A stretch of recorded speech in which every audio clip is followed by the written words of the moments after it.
안녕하세요. 전 30대 중반에 아이를 키우고 있는 여성입니다. 이제 저도 초보 엄마 티를 벗어나고 있는 건지 이렇게 사연도 듣고 보내기까지 하는 여유가 생기게 되었네요. 이곳에 여러 종류의 사연이 있지만 아무래도 제가 오늘 설명할 시댁과 관련된 이야기를 주로 골라서 듣고 있어요. 왜 이렇게 다들 서로 사랑하는 부부의 연을 맺으려는 사람들을 괴롭히려고 하는 건지, 자신의 자식과 결혼한 사람이면 더 잘해줘야 하는데 말이죠. 그래도 저는 이곳에 사연을 보내는 분들 중 좀 나은 편에 속하는 것 같아요. 결혼 전 생겼던 일들에 대한 결과로 지금은 편하게 지내고 있으니까 말이죠. 물론 이 시간이 계속될지는 모르겠지만요. 그럼 저희 시어머니가 결혼 전 저에게 어떤 행동을 하시고 어쩌다 지금의 상황이 되었는지 말해보도록 하겠습니다. 저희 엄마는 미혼모로 저를 낳아 홀로 키워오셨어요.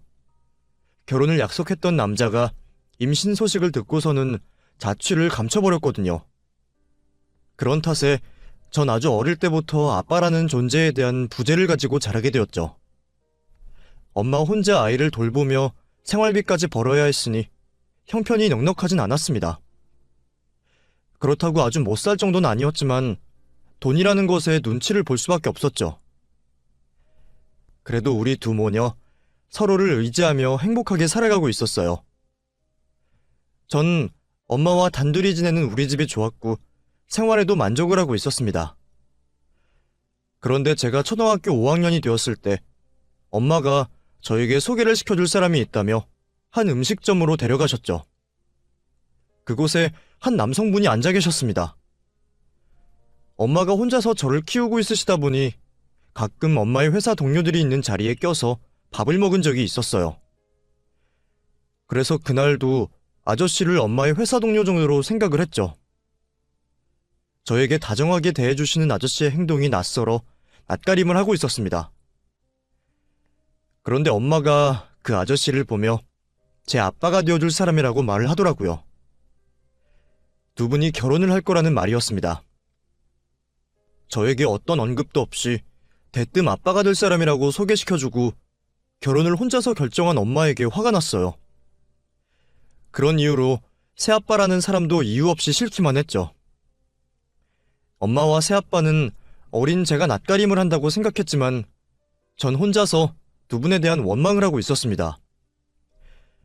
그래서 그토록 바래왔던 아빠라는 존재가 생겼음에도 대부분의 시간을 저 혼자 보내고 있었죠. 의사였던 아빠는 바쁜 와중에도 양딸인 제 마음을 열어보려 잘해주셨어요. 하지만 두 분의 재혼 과정에서 받은 배신감으로 가득했던 저는 절대 곁을 내두지 않고 거부 반응을 일으켰죠. 행복해 보이시는 엄마와 가정에 충실한 새아빠를 보며 속으로는 잘된 일이라고 생각했지만 그렇다고 갑자기 살갑게 굴 순 없었습니다. 지금 생각해도 그때 어린 저의 속마음은 너무 복잡했어요. 그러다 보니 답답한 마음에 밖으로 나다니게 되었고 친구들과 어울리며 방황을 하게 되었죠. 부모님 두 분께서 혼도 내보고 마음으로 저를 다독여도 주셨지만 전 긴 방황을 멈추지 못했습니다. 너무 긴 방황은 학창시절이 거의 끝나가는 고3이 되어서도 끝나지 않았죠. 그러다 가정으로 돌아가게 되는 일이 생기게 되었어요. 책상보다는 거리에서 노닥거리는 시간이 많았던 저와 친구들에게 한 이상한 아저씨가 다가왔고 은밀하며 변태적인 제안을 제 친구에게 노골적으로 권했습니다. 무시를 해도 끝까지 친구를 붙잡고 늘어진 아저씨를 쫓아내고자 바닥에 있던 돌로 친구를 잡고 있던 아저씨의 손을 내려 찍었죠. 그랬더니 그 아저씨가 저를 물고 늘어졌고 곧장 경찰을 불렀습니다. 그리곤 경찰서로 가게 되었죠. 길을 물어보다 갑자기 폭행을 당했다고 경찰에게 거짓말을 하는 변태 아저씨 말에 경찰들이 속지 않을 거라고 생각했습니다. 그런데 변호사라는 아저씨의 직업을 듣고는 갑자기 상황이 역전되었죠. 오히려 제가 처벌을 받을 수도 있다고 했어요. 그때 연락을 받고 온 아빠가 경찰서를 찾아왔고 저에게 있었던 일을 전부 다 듣게 되었죠.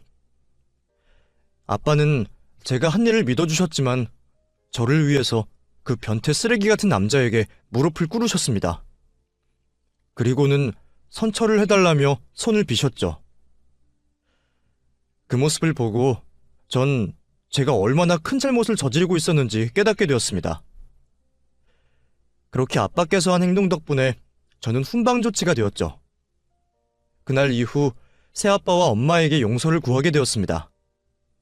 그리고 다시는 가족의 일원으로서 엇나가는 모습을 보이지 않겠다고 약속을 하게 되었죠. 이후 정신을 차린 저는 새아빠와 같이 사람들에게 도움이 되는 의사가 되고 싶었습니다. 그런데 현실적으로 공부를 하고 꿈을 이루기에는 너무 늦은 것 같았어요. 그때 아빠가 저에게 조언을 하나 해주셨습니다. 세상이 판단하는 직업의 높고 낮음과 상관없이 사람들을 도와주며 보람된 삶은 많다고 말이죠. 그 말을 듣고 난 후 저는 간호조무사가 되기로 했어요. 지금 제 상황에서 가장 현실적으로 가능한 직업이라고 생각을 했거든요. 나중에 좀 더 많은 사람들에게 도움을 주고자 한다면 물리치료사 자격증이나 간호대를 다시 나와도 되겠다고 생각했죠. 그렇게 간호조무사 학원을 다니며 자격증을 취득한 저는 병원에서 사람들을 돕게 되었습니다. 그러면서 쉬는 날에는 보호소를 찾아 봉사활동을 하고 있었어요. 그때 제 남편을 만나게 된 거죠. 의사였던 남편은 의료봉사를 하기 위해 보호소를 찾았고 봉사활동을 하던 저와 만나게 되었습니다. 같이 봉사활동을 하며 서로에게 호감을 느꼈던 우리는 연락처를 교환하게 되었고 얼마 되지 않아 연애를 하게 되었죠. 저에게 남자친구가 생긴 걸 누구보다 먼저 알아차리신 아빠는 남자친구에 대해 물어보셨어요. 너 요즘 연애하고 다니지? 얼굴에 사랑한다고 아주 대문짝만하게 써있던데. 진짜 그게 보여, 아빠? 아직 만난 지 얼마 안 돼서 나중에 좀 안정되면 말하려고 했는데. 근데 아빠가 좋아할걸? 아빠 후배거든. 그래? 어쩌다 만나게 됐어? 나 자원봉사하는 곳에 의료봉사 와서 봉사활동하다가 연락처 교환했거든.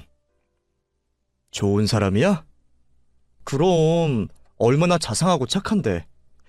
아빠한테 빨리 소개시켜주고 싶을 정도야. 근데 소정아, 혹시 아빠에 대해서는 아직 말 안 했지? 그렇다면 그건 나중에 하도록 하자. 무슨 말이야? 아빠 정체를 숨기자고?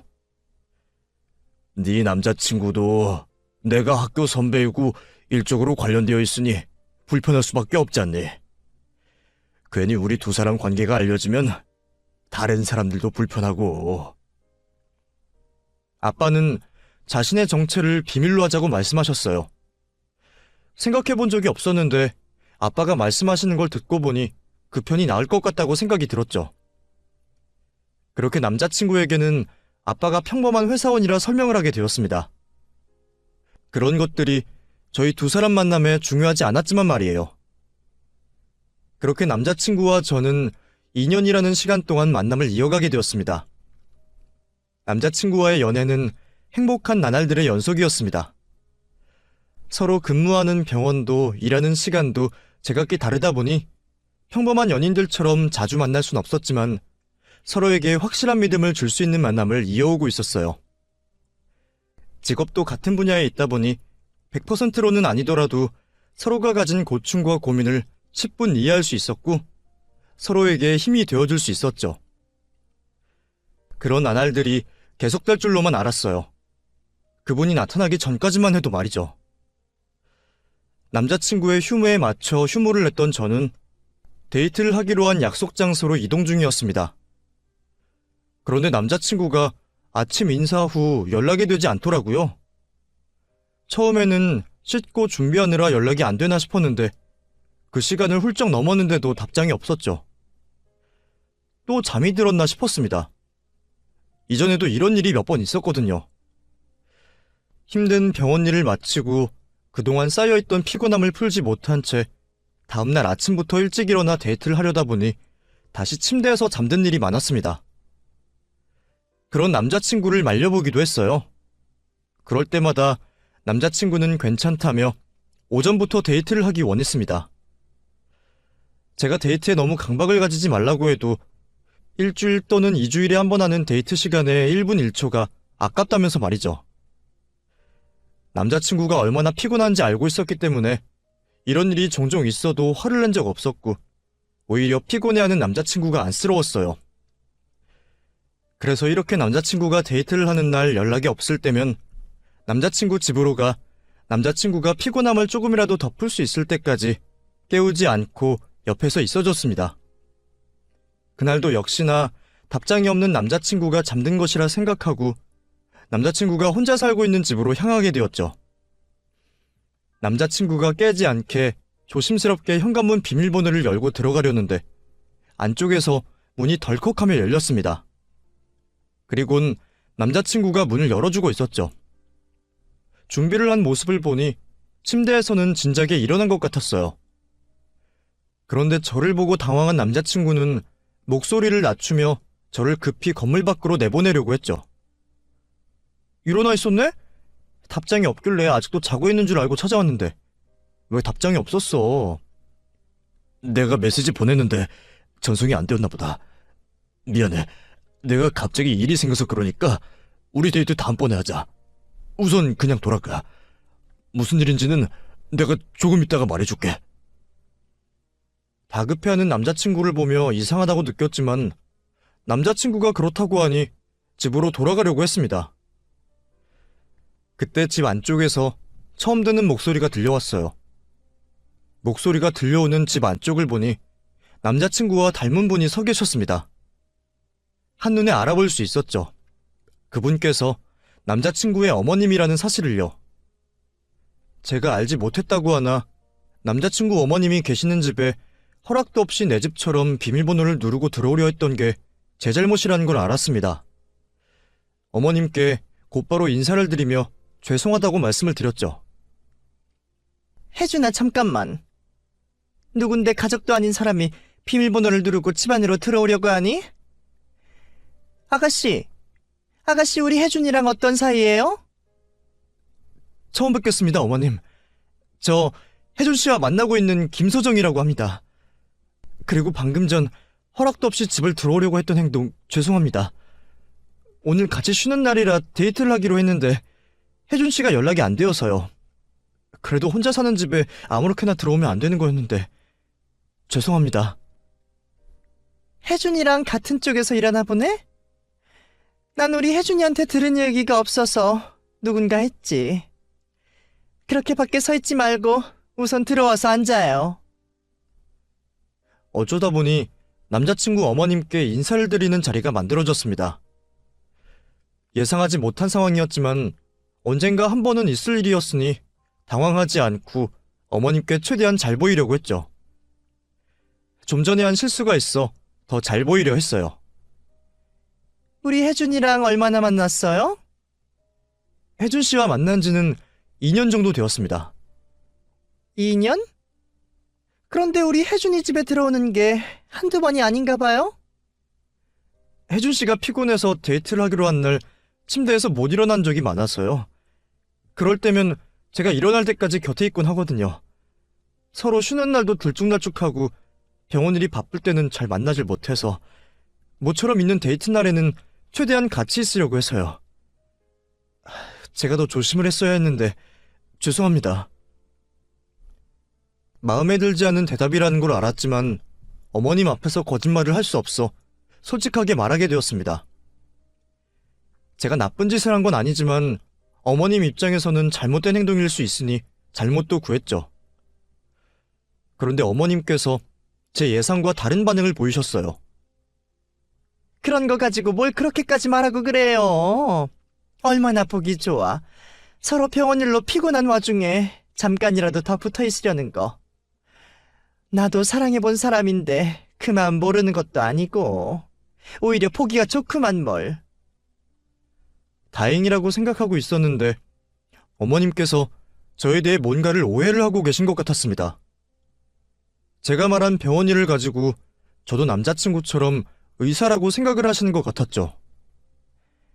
안 그래도 이번에 올라온 것도 혜준이에게 연애도 좀 하고 결혼도 빨리 하라고 재촉하려 올라왔던 건데 이렇게 참한 여자친구가 있다고 하니까 내 마음이 놓이네. 그래, 어느 과에서 근무하고 있어요? 우리 아들과는 병원에서 만났고? 제가 오해하시게 말한 것 같은데 전 의사가 아니고요. 간호 일을 하고 있습니다. 개인 병원에서 간호조무사로 일을 하고 있어요. 혜준 씨와는 봉사활동하다가 만나게 되었고요.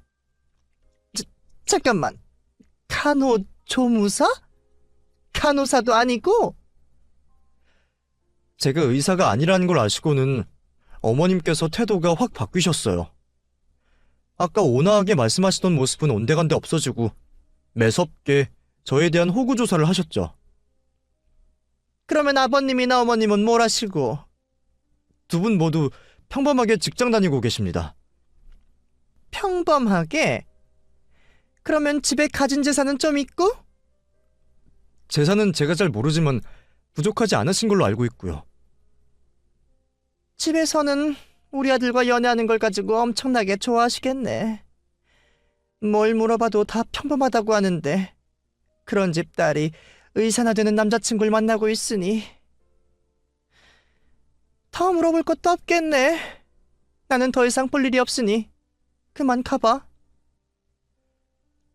그날 그렇게 저에 대한 부정적인 모습을 보이신 어머님께서는 어떻게 해서든 저와 남자친구 사이를 떼어놓으려 하셨어요.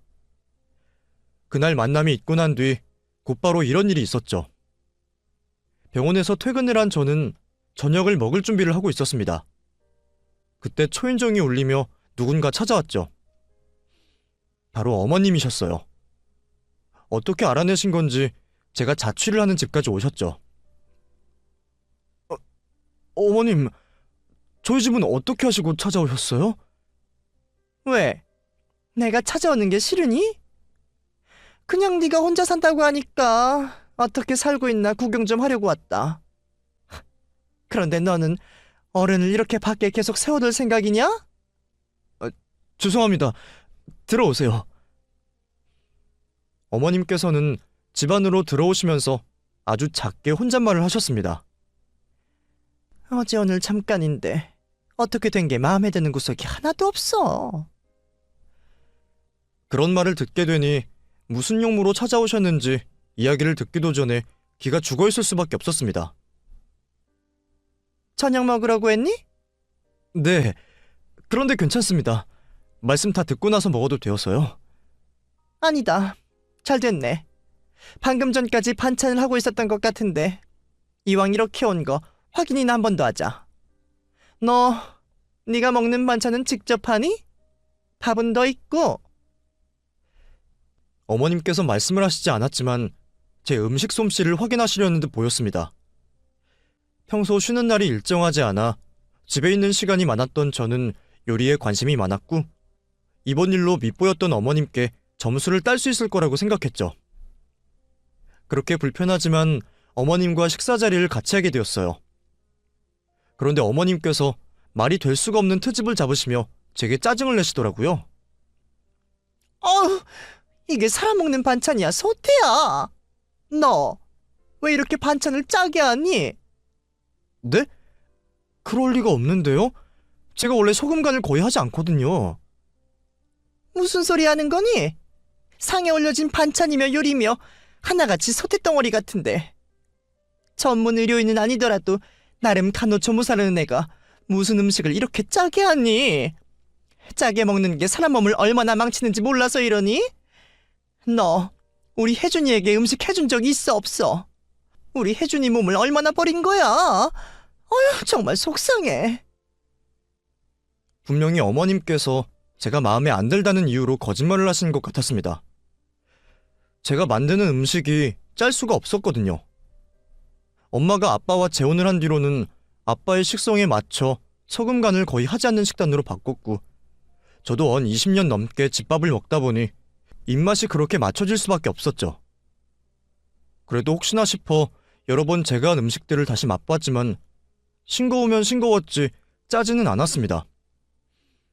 아무리 제가 싫다고 하지만 왜 이렇게 말도 안 되는 트집을 잡으시나 싶었어요. 못마땅해 하시는 어머님 때문에 눈들 곳이 없어 시선을 여기저기 돌리고 있었는데 그때 어머님께서 왜 이런 트집을 잡으시는지 알 것 같았습니다. 제가 반찬을 할 때 사용했던 조미료통이 보였거든요. 그 통이 바로 소금통이었어요. 물론 내용물은 소금이 아니었지만요.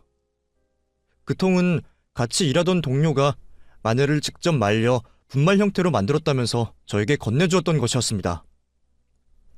담을 통이 마땅히 없다면서 빈 소금통을 깨끗하게 씻어서 주었던 통이었죠. 주부님들은 아시겠지만 소금통이 분말을 뿌리기 쉽잖아요. 그래서 통을 굳이 교체하지 않았던 건데 어머님께서 그걸 보고 트집을 잡으시는 듯 보였죠. 어머님, 혹시 짜다고 말씀하시는 이유가 저 소금 때문에 그러시는 거예요? 그래, 네가 아까부터 음식에다가 전부 저 소금을 치고 있었잖니. 그러니 음식이 하나같이 다 짠 거지. 어머님, 저 안에 든 것 소금 아닌데요. 직장 동료한테 받은 건데 통만 소금통이지 안에는 마늘 분말이에요. 한번 확인해 보세요. 그리고 저희 집이 소금으로 거의 간을 안 해서 저도 절대로 짜게 안 먹어요. 아니, 못 먹어요. 안 먹다 버릇하니 조금만 짜도 하루 종일 입안에 짠맛이 남거든요. 제 말을 들은 어머님은 제 말을 못 믿겠다는 듯 직접 통 안에 있는 분말을 먹어봤습니다. 애초에 색깔부터 누런색을 띠고 있어 소금이라고는 생각도 할 수 없으니 입안에 넣으시면서도 멋쩍은 표정을 하시고 계셨죠. 내가 밖에서 식사를 하다 보니 점심을 짜게 먹어서 그런가? 이상하네. 억지를 쓰고 있다는 걸 알았지만 저도 밉보일 수만은 없으니 최대한 맞춰서 말을 했죠.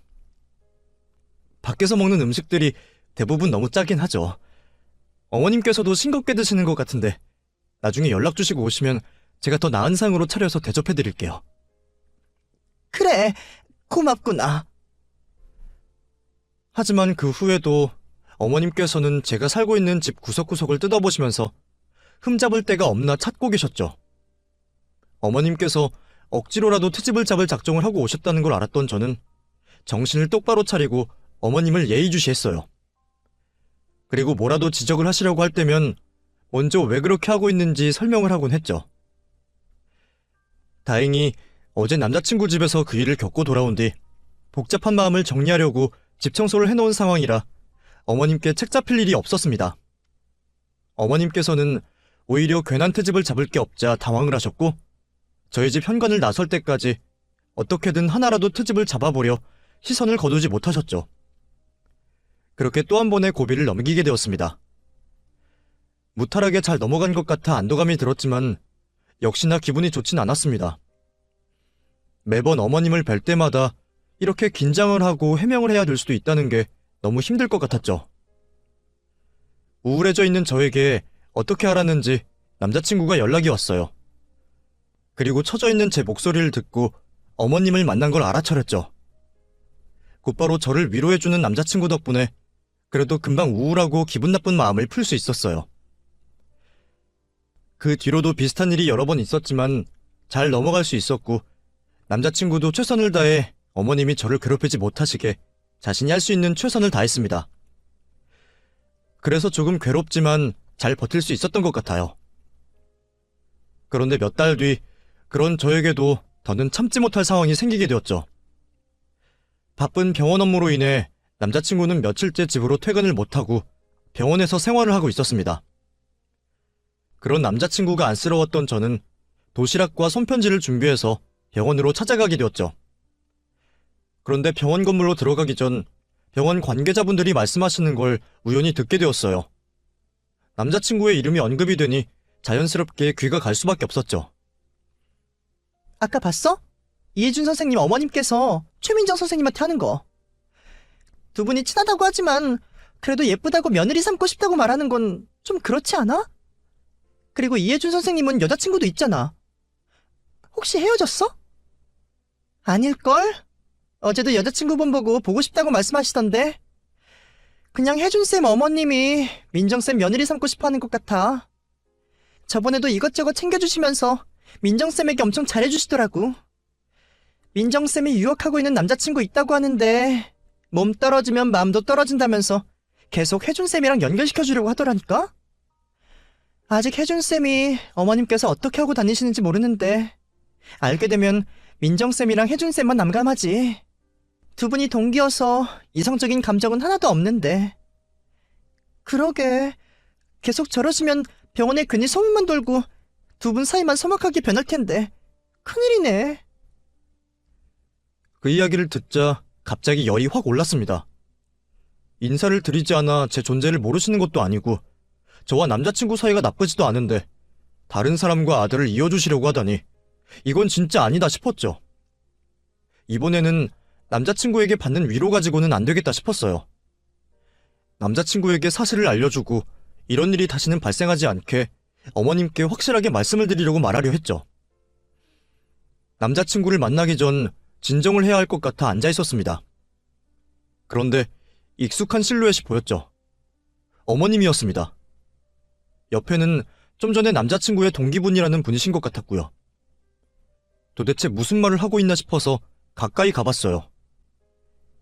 뭘 그렇게까지 어렵게 생각을 해. 친구에서 연인 되는 게 이상한 것도 아니잖아. 오히려 같이 옆에서 본 세월이 있어서 서로에게 맞춰주기가 더 쉽지. 왜? 우리 혜준이가 싫어?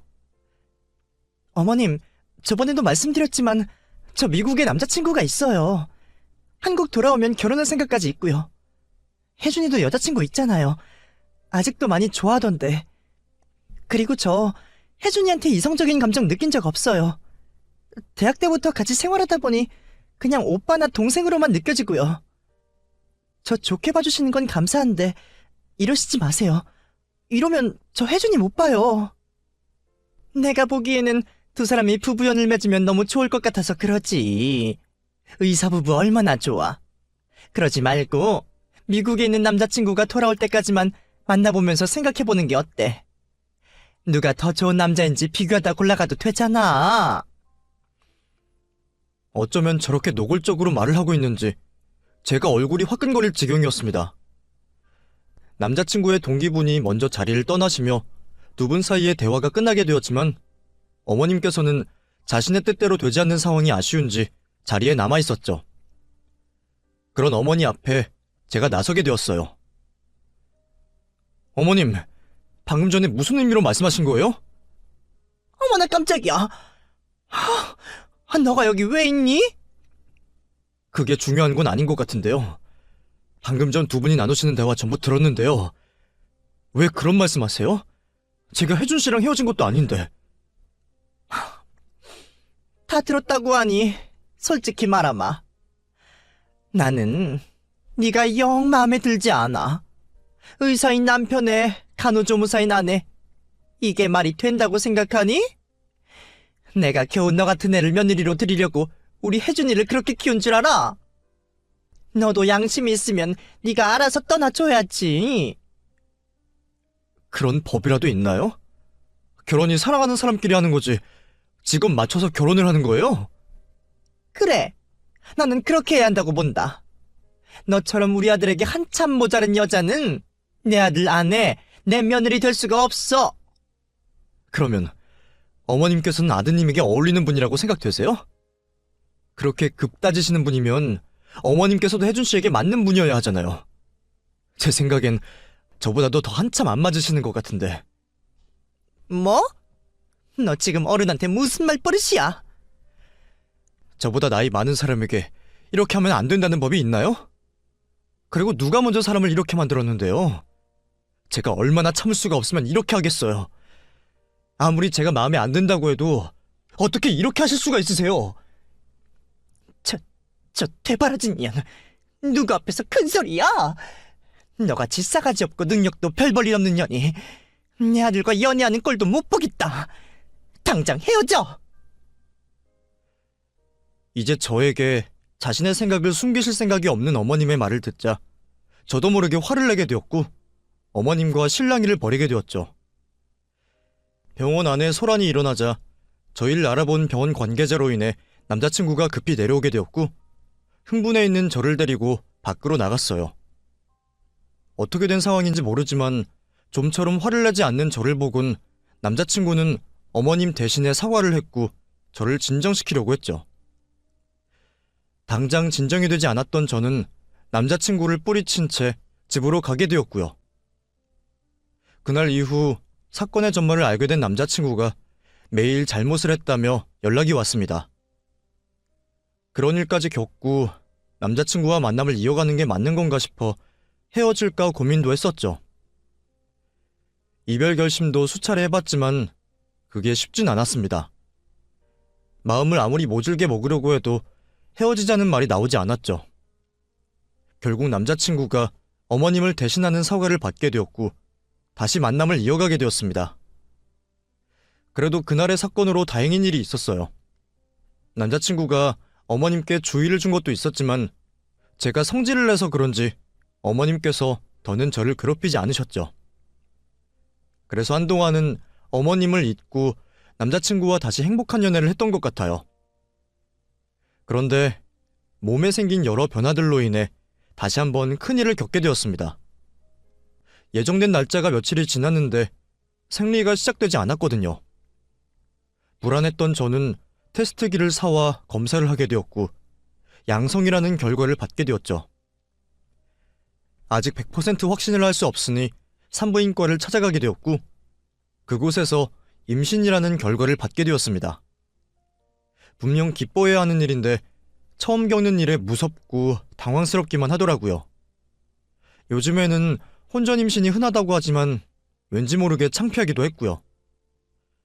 이 사실을 남자친구에게 알렸습니다. 남자친구도 당연히 저처럼 당황을 할 줄 알았는데 남자친구는 생각보다 초연했어요. 마음의 준비를 하기 전에 혼전 임신을 시켜 미안하다며 갑작스러운 임신 소식에 놀란 저를 안심시켜 주었죠. 그러면서 어차피 우리 사이에 결혼할 거 아니었냐며 배가 불러오기 전에 식을 서두르자고 했어요. 책임감 있는 남자친구의 모습을 보며 확신이 섰던 저는 남자친구와 결혼을 약속하게 되었고 임신 소식을 부모님께 전하게 되었습니다. 제 임신 소식을 듣게 된 부모님은 저만큼이나 놀라신 모습이셨어요. 그래도 엄마는 남자친구와 연애가 오래 이어지며 마음의 준비를 하고 계셨던 것 같은데 아빠는 전혀 예상을 하지 못하신 건지 엄마보다 더 서운해하셨죠. 제 앞에서 눈물까지 보이셨습니다. 그러시면서 남자친구와 앞으로 행복하게 잘 살라며 저를 응원해 주셨죠. 그런 아빠의 모습에 저도 눈물을 터뜨리게 되었고 우리 가족은 다 같이 부둥켜 울게 되었어요. 그래도 부모님께서 큰 반대 없이 결혼에 허락을 해주시니 한결 마음이 편했습니다. 그래서 무거울 줄로만 알았던 출근길이 가벼워졌죠. 전날 임신 소식을 전하게 되어 부모님 집에서 잠을 잤던 저는 원래 출근 시간보다 더 일찍이 길을 나서게 되었습니다. 부모님께 최대한 밝게 인사를 하고 집을 나왔는데 얼마 가지 않아 누군가 저를 붙잡아 돌려 세웠어요. 어머님이었죠. 어머님? 어머님께서 여길 어떻게 하시고... 어디다 대고 어머님이라고 말을 해. 내가 왜 네 어머님이야? 너, 내가 네 주제 알고 행동하라 했지. 근데 이 사단을 만들어? 임신하면 누가 너 따위 여자애를 며느리로 받아들여줄 거라고 생각했어? 이게 감히 우리 아들이 어떤 아들인 줄 알고. 왜? 내 아들 발목 잡아 팔자 고치게? 네 팔자 고치고 싶었으면 네가 노력을 했어야지. 어디서 무임승차를 하려고 해. 그깟 애 따위야 떼어버리면 끝이야. 너 저번에 나한테 성질 부리고 내가 우스운가 본데 내가 아들을 위해서 얼마나 무서운 사람이 될 수 있는지 직접 느낄 수 있게 해주마. 따라와. 뱃속에 아이가 있었던 저는 어쩔 수 없이 거친 어머님의 행동에 이끌려 행동할 수밖에 없었습니다. 그렇게 강제로 택시에 태워진 저는 한 병원 앞에 내리게 되었어요. 어머님, 아까 하신 말씀이 진심이세요? 도대체 왜 이러시는 거예요? 내가 얼마나 무서운 사람인지 보여준다고 했지? 잔말 말고 얼른 따라오기나 해. 또다시 강제로 산부인과 안까지 끌려가게 되었고 최대한 몸을 조심하며 어머님의 행동에 반항을 하기 시작했습니다. 그럼 결혼 안 할게요. 그러니 그만하세요. 이러다 뱃속 아이한테 문제 생기면 어떡해요? 내가 그 말을 어떻게 믿고? 네가 아이 낳고 와서 우리 아들 발목 안 잡는다는 보장이 있냐? 여기요. 의사 어디 있어요? 여기 잘못 뺀 애가 있으니 이해 좀 뗍시다. 시모가 막무가내로 애를 떼겠다며 난리를 부리자 산부인과 내에 있던 모든 사람들이 밖으로 나왔어요. 다들 제정신이 아닌 시모를 말려보았지만 임신한 저를 가지고 협박을 하고 있는 시모에게 다가갈 수도 없었죠. 그때 익숙한 목소리가 들려왔습니다. 의사라는 사람들이 다들 뭐하고 있는 거야? 환자가 정신 나간 사람한테 협박당하고 있는데 가만히 쳐다보고만 있어! 얼른 내 딸, 저 정신 나간 여자와 안 떨어뜨려! 고개를 돌려보니 아빠가 서 계셨어요. 동시에 병원에 있던 사람들 모두도 저희 아빠를 쳐다보았습니다. 그리고 가장 먼저 반응을 한 건 의사 선생님들이었죠. 다들 크게 놀라며 아빠에게 인사하기가 바빴습니다. 선배님, 여기를 어떻게... 그러면 저분이 선배님 따님... 다들 뭐해? 얼른 힘을 써서라도 떼어놔! 의사들이 아빠를 알아보는 모습에 급히 확인을 해보니 해당 병원 의사들이 아빠와 동문 후배라는 걸 알 수 있었습니다. 아빠가 현재 큰 개인 병원 원장직을 맡고 있으니 동문들 사이에서는 몰라볼 수 없었겠죠. 제가 아빠의 딸이라는 걸 그제서야 알게 된 의사 선생님들은 시모와 저를 떼어놓기 위해 직접 달려들었어요. 시모만 이 상황이 어떤 상황인지 몰라 눈만 깜빡이며 서 있었습니다. 그래도 눈치가 아예 없진 않은지 아빠에게 머리를 조아리는 의사 선생님들을 보며 자기가 큰 잘못을 하고 있는 걸 알아차리긴 했죠. 저를 잡고 있던 손을 놀란 듯이 황급히 놓더라고요. 너 누구니? 저분은 또 누구시고? 너희 아버님이란 사람이 누구길래 여기 병원 의사들이 전부 이러는 거야? 우리 딸이 당신에게 그걸 말할 이유가 있습니까? 내가 당신 협박 및 폭행, 납치, 그리고 강요죄로 고소할 겁니다. 당신 같은 사람 2번 다시는 우리 딸 앞에 못 나타나도록. 내가 처음부터 전부 다 지켜봤어요. 당신이 우리 딸 출근길에 협박하고 납치해서 여기까지 강제로 끌고 온 거.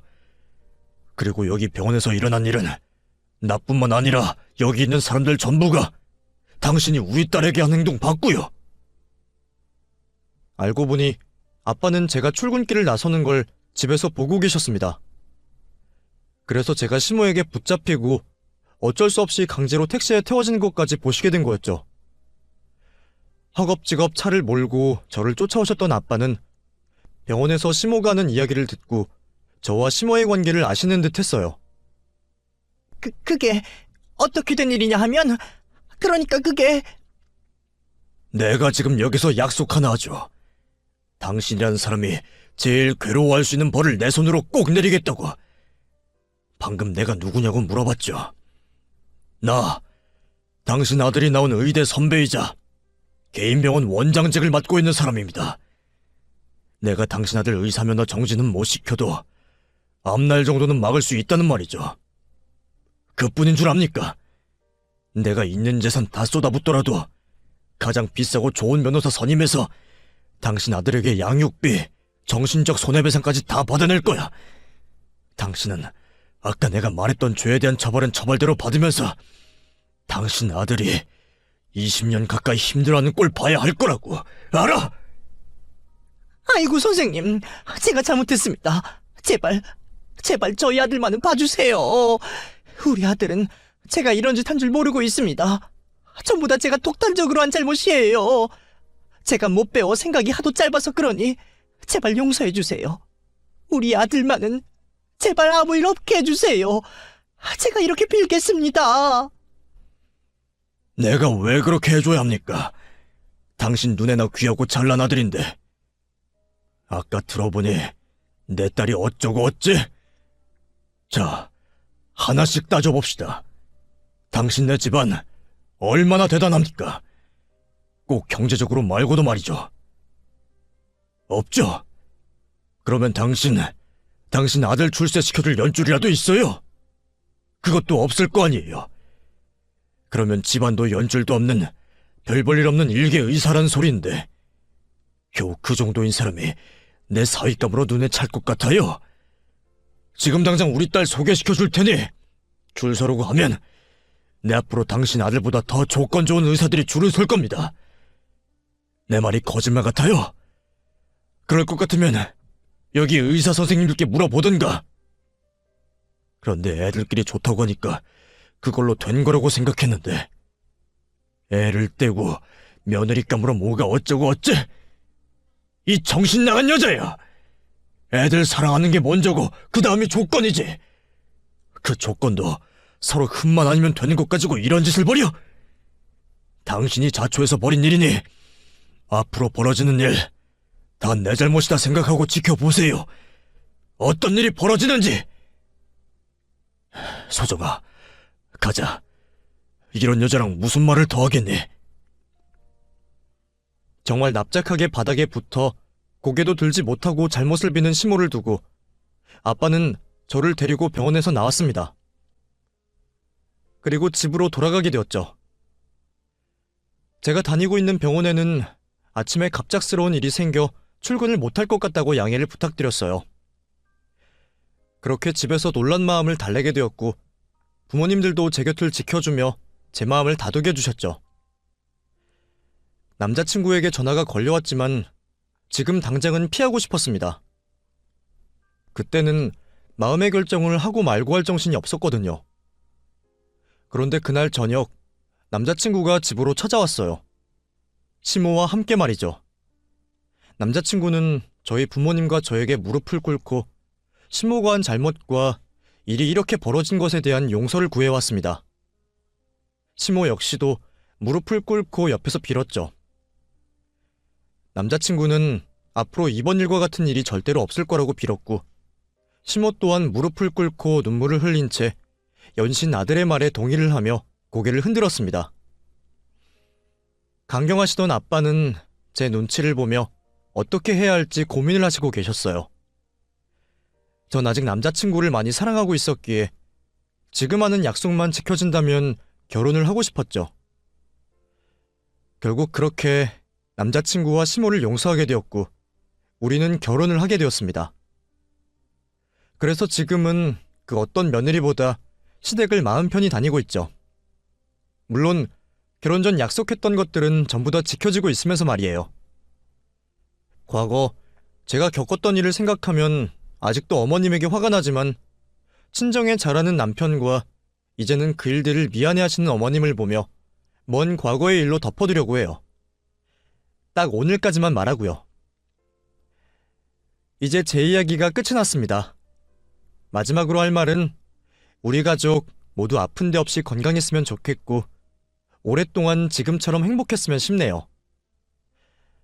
그럼 여러분들께서도 항상 건강하시며 행복하시길 빌겠고 전 이만 글을 마무리하도록 하겠습니다.